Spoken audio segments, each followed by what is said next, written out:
Bagaimana pihak korban merespons penetapan tersangka Muhammad Hasya Atala Saputra, korban di kasus tabrak lari yang justru menjadi tersangka? Kita sudah terhubung dengan Gita Paulina, tim kuasa hukum korban. Selamat malam, Mbak Gita. Selamat malam. Pertama, kami turut berduka atas berpulangnya Muhammad Hasya. Eh, Bicara soal kasus ini jadi perhatian, menuai kontroversi. Karena meskipun di SP3, tapi korban almarhum tetap dijadikan tersangka. Tadi ibunda dari Muhammad Hasya bilang bahwa ini adalah duka berganda. Sejauh ini bagaimana respons dari tim kuasa hukum mewakili keluarga menanggapi kasus ini yang di SP3, tapi masih ada status tersangka terhadap korban? Ya, saat kami mendengar bahwa, itu kami terima kabar di tanggal 17 Januari ya.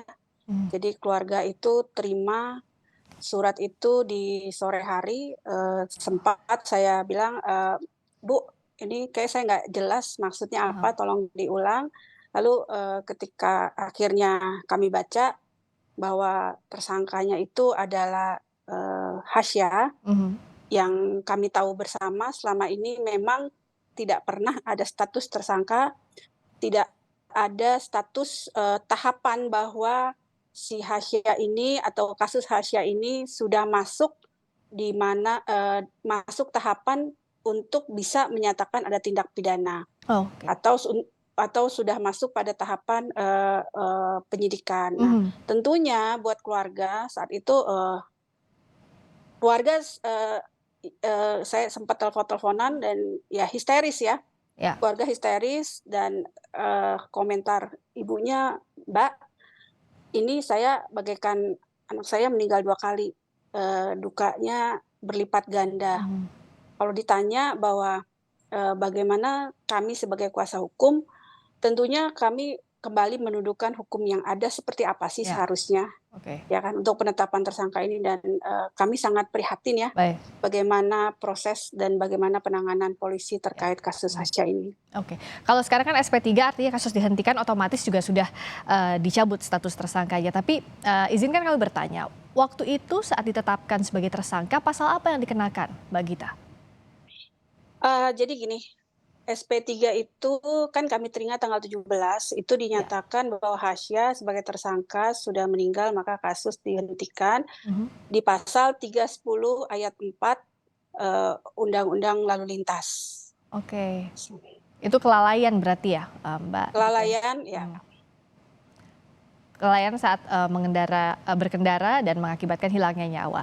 Nah, pada saat tahapan itu tadi kan Mbak Gita bicara bahwa tidak ada tahapannya sampai tiba-tiba penyidikan ditetapkan sebagai tersangka. Tapi ada upaya apa? Betul ada mediasi begitu? Mungkin saya perlu, Atau seperti apa? Mhm. saya perlu jelaskan juga Mhm. pasal, 310 ayat 4 yang dimaksud itu bunyinya adalah setiap orang yang mengemudikan kendaraan bermotor yang karena kelalaiannya mengakibatkan kecelakaan lalu lintas Mhm. yang mengakibatkan orang lain meninggal dunia. Oke. Orang lain, di sini ada kata-kata orang lain meninggal dunia. Nah, tadi kalau Mbak tanya, tadi, ada mediasi atau tidak gitu kan, Mhm. ya itu ya.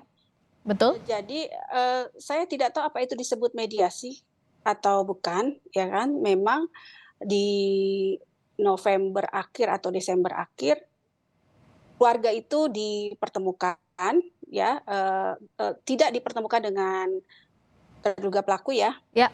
tapi, keluarga itu dipanggil saat itu di Pancoran, di Gakum, cuma saat itu yang kami sayangkan ketika, bapak-bapak aparat hukum, bicara mengenai yang dia sebut, bahwa kasus ini begini, itu kami tidak mendampingi keluarga, Oh, jadi ya tim kan. kuasa hukum tidak mendampingi keluarga pada saat itu?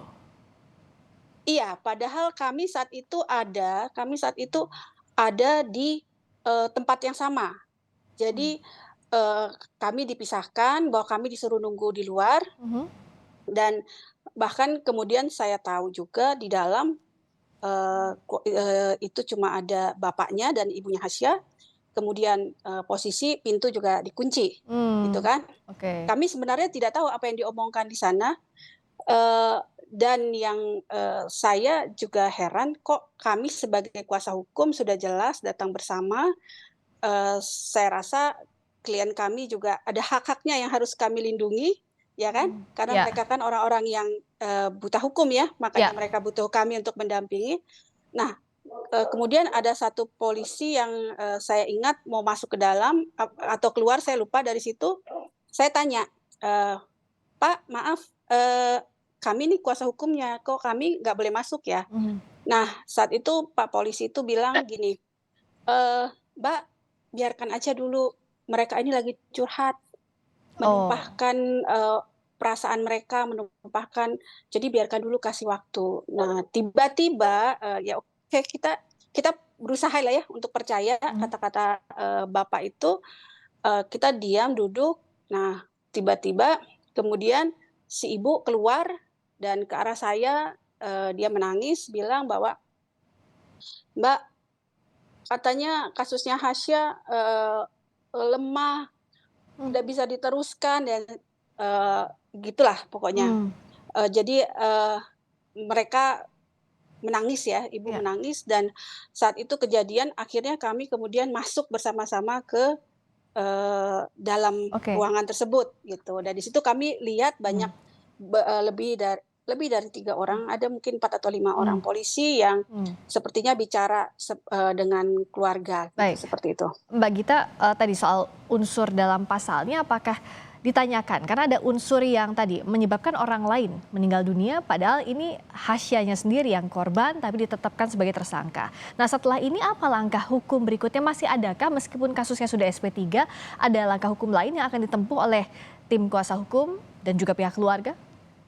Iya, jadi kalau Mbak tadi tanya, apakah ditanyakan gitu ya, Ya. sebenarnya kalau, dalam kacamata kami sebagai kuasa hukum ini nggak masuk akal. Hmm. Pasal yang dikenakan tidak masuk akal. Tapi kalau kita flashback ke belakang, memang, prosedur yang dilakukan banyak kesalahan prosedur yang dilakukan oleh, eee, pihak penegak hukum dalam memproses kasus Hasya. Hmm. Karena, kami boro-boro mau nanya, kami aja baru tahu ada penyidikan dan mungkin ini di sini saya juga, perlu untuk, kasih tahu informasi bahwa jadi, Baik. kami kan kemarin itu Ya. mengadakan, konferensi pers, Baik. ya, Hmm. eee, malamnya sekitar jam 9 malam saya, posisi lagi di jalan, saya ditelepon oleh Ya. ibunya Hasya dan dibilang, "Mbak, minta tolong saya, apa ada yang bisa mendampingi saya?" Oke. Kebetulan posisi saya jauh Ya. dan dia bilang, "Ini kok ada tiga iring-iringan mobil polisi ke Hmm. rumah kami." Mhm. Gitu, Oke. dan dia ketakutan. Saya Hmm. ngerti karena, pasti traumatis ya, Oke. dengan kasus anaknya dan yang Ya. lainnya. Nah, saya tanya, "Terima baik-baik, Bu." Oke. Tanya, "Mau apa? Mau apa ke situ, ke Ya. rumah Ibu?" Lalu? Lalu mereka memberikan surat ya, Ya. surat penetapan Hasya sebagai tersangka. Oke, baik. Di situ tertanggal Ya, 6 baik. Januari, Jadi langkah seperti itu. fokusnya setelah ini apa, Mbak Gita, singkat saja? Oke, memang, kami belum bisa menyatakan langkah ke depan, tapi memang ada beberapa langkah-langkah hukum yang kami Baik. akan lakukan yang Mhm. pasti ya Ya, oke. efektif untuk, penanganan Baik. kasus ini. Baik, terima kasih Mbak Gita Paulina, tim kuasa hukum korban yang diharapkan adalah ada penyelesaian yang tidak hanya memberikan kepastian hukum tapi juga berkeadilan untuk semua pihak. Terima kasih atas waktu yang Betul. disapa Indonesia Malam.